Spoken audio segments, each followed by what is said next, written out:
So 3 habits that show you're an amateur or maybe a more average player. And the idea behind this is to give you what these habits are so you can identify if you display them, and then you can work on them so that you're improving your game and standing out more in your matches. So not to worry if any of these things you fall into, but just to use it as feedback to then go out and improve these areas. So let's jump into what these 3 are, starting in reverse order with number 3. And number 3 is really poor fundamentals. And any fundamentals. You know, when you get to higher levels, there are no players with bad fundamentals. You might have players that have, more advanced levels of this. Like you might have a player whose ball control is head and shoulders above everyone else. But you'll notice that everyone has really good ball control, dribbling, passing and moving, shooting ability. You know, something that always amazes me when you see like videos of professionals, like maybe they're doing like a video with someone, you'll see a defender, right? And they'll be doing like a shooting drill with someone, and yet they're still really, really, really good at it. It's just that the players that are tasked with scoring goals at that level are even better at it. But it goes to show that they are amazing at all of the fundamentals. And if you are not, this is something to work on heavily. The fundamentals are things you should be working on constantly, trying to get better and better. Again, things like dribbling, things like receiving the ball and ball control, things like your passing and moving, your decision making, things of this nature are so crucial. And so make sure you're always working on these fundamentals, because again, if you see someone with poor fundamentals, it's a surefire sign that they are more amateurish or average. Because again, when you get into game situations, you need those fundamentals to be really, really good. In fact, in the comments, put "I am mastering the fundamentals" if that resonates with you and this is something you want to do, and now we'll move on to number 2.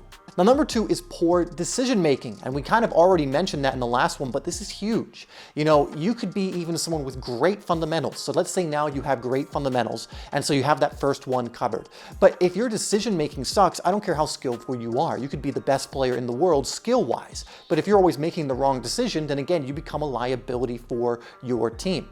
Now, something I see, especially with players who are really good with the fundamentals, they're skillful, and like with their raw ability, they're really good. A lot of times this happens because they're not calm, they kind of lose their head in games, they're not confident, or they just haven't been in that situation enough times to kind of instinctively know which decision to make. And so the way to really remedy this from that perspective is to put yourself in game-like situations all of the time. Just study the game, look at professionals who especially make good decisions most of the time, and study them. Ask yourself why they made that decision over a different decision. Why did they decide to pass instead of dribble? Why did they decide to dribble rather than pass? Why did they do this versus that, right? And you'll start to notice patterns that you can then bring into your training and then into your matches. So be sure to like the video, and we're going to move on to number 1, and this is lack of awareness. Now, this is going to play into the other ones or at least into the second one, because if you have poor awareness, you're probably making poor decisions. You might have tunnel vision, so you don't see your opponent or your teammate that's wide open. You don't see that opponent closing you down. And you need to have awareness of what's around you. Again, knowing where not only the open spaces, so kind of scanning to know where that is, but where are the opposition players and where are your teammates? This is why you can see players like Kevin De Bruyne play what seems like a blind pass to the other end, or play like a first-time ball, and it's like, how did he see that? Because his awareness is so good. He knows where the open space is. He knows where his teammates are. He knows where the oppositions are. And whenever you see a player play that almost impossible ball, they saw it, and they know they can do it because they're looking around, they're aware of what's going on around them. The better your awareness, not only the better your decision making, but the more impactful moments you can have. Again, you look at the smartest players and they do things that so many of us, even looking at it on an overview on a TV screen, don't think about or even see.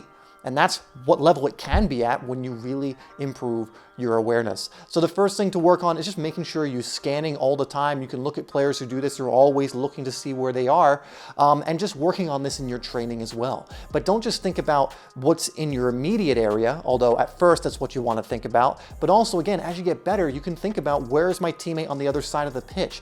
Is my striker making a run as I'm about to receive the ball? It starts to expand the better you get at this. But, again, the average player, the amateurish player's awareness is typically very, very poor. And so it's something to work on if you want to play at those higher levels. Now, something that's really going to help you is to learn how to play without fear. That's going to help a lot of these things we went over today. So I'd go check out that video next, which I'll put up there. It's going to help you just play so much better when you learn how to play with confidence and without doubt and fear.